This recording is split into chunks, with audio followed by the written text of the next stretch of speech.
बिहार की सरकार ने जिस प्रकार से शिक्षक भर्ती लाई और लाकर तुरंत उन्हें ज्वाइन लेटर दे दी, तो ये कहीं न कहीं तमाम ऐसे राज्य के मुख्यमंत्रियों के लिए एक बहुत बड़ा सीख साबित हुई है।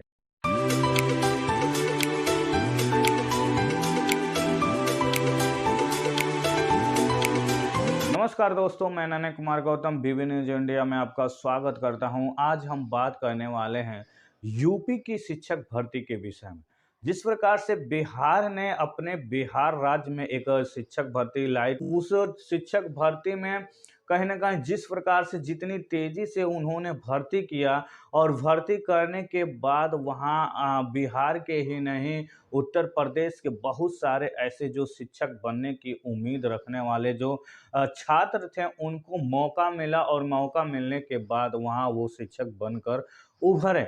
तमाम ऐसे लोगों ने बिहार सरकार को बहुत-बहुत बधाई दिया और बधाई देने के बाद कहा कि बिहार सरकार ने जिस प्रकार से किया है, वो कहीं न कहीं काबिल-ए-तारीफ़ है। अगर यूपी में भी ऐसा होता, तो कहीं न कहीं यूपी के जितने भी शिक्षक बनने की जो उम्मीद पाले हुए हैं, जो युवा लोग हैं, उनकी उम्मीदें बढ़ती और कहीं न कहीं बढ़-चढ़ के सरकार के प्रति अपना बढ़-चढ़ का हिस्सा होती। लेकिन जिस प्रकार से योगी जी की अपनी नीतियाँ हैं और उन नीतियों के तहत कहीं न कहीं योगी जी पता नहीं किस नीति के तहत चल रहे हैं। जब से उनकी सरकार आई है, तब से 1 से 2 शिक्षक भर्ती देखने को मिली, जिसमें एक भर्ती जो थी वो कंप्लीट हुई थी, दूसरी भर्ती का फॉर्म भरा गया। फॉर्म भरने के बाद आज तक उसकी एग्ज़ाम नहीं हुई। लेकिन 69,000 भर्ती जब आई थी, तो भर्ती की जॉइनिंग लेटर भी यूपी सरकार ने कुछ लोगों को दिया है।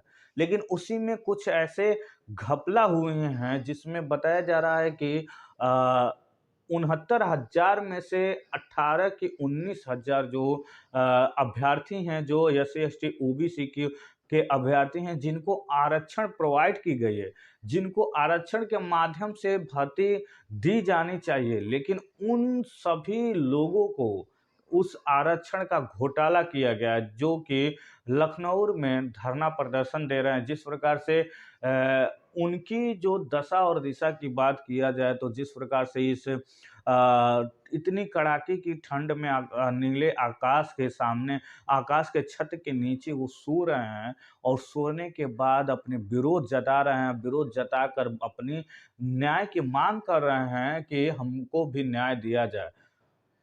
आरक्षण भारत का वो ऐसा हिस्सा है जिसके बल पे तमाम एससी, एसटी, ओबीसी अपने समाज में, अपने राष्ट्र के लिए काम करने में तत्पर हो पाते हैं। अगर आरक्षण नहीं होता, तो भारत में एससी, एसटी, ओबीसी जैसे जितने भी लोग हैं, जो आरक्षणधारी लोग हैं, वो अपना प्रतिनिधित्व दिखा नहीं पाते।